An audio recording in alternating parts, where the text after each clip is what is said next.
नमस्ते. आम्ही पुरसुंगीतनं आलेलो आहे वारीसाठी. मागच्या वर्षी आलतो, या वर्षी आलो. वारी शिकण्यासारखं भरपूर काय काय आहे. आम्ही मागच्या वर्षी खूप काय अनुभवलेलं आहे, त्यामुळे या वर्षी आम्ही नव्या उत्साहाने आणि नव्या उमेदीने आलोय. अजून आमची खूप मोठी दिंडी आहे. अजून आमच्या बरोबर युवक वर्ग बी जास्त प्रमाणात आहे. काही जण पुढे गेले ते, काही जण मागे आहेत. आम्ही आलो इथं. वारी माणसाने आयुष्यात एकदा तरी करावी एवढं सांगन. तुम्ही तरुण पिढीला काय संदेश देऊ शकता वारीतून? आयुष्यात एकदा तरी वारी करावी.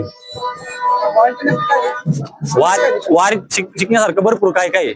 जेव्हा आपण घरच्यांपासून थोडं लांब राहतो, आपण भक्तिमय वातावरणात राहतो. आपल्याला तरुण पिढी आजकाल वेगळ्या दिशेने चाललेली आहे.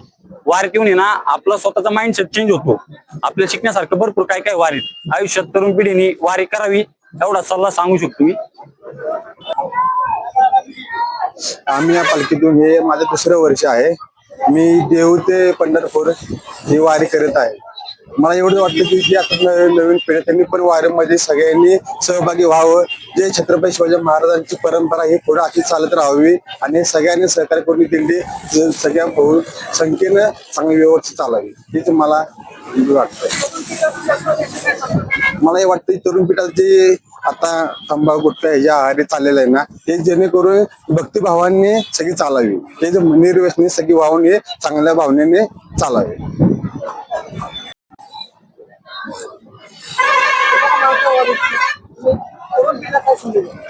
नमस्कार. जय शिवाजी, छत्रपती शिवाजी महाराज की जय. मला एवढंच वाटतं की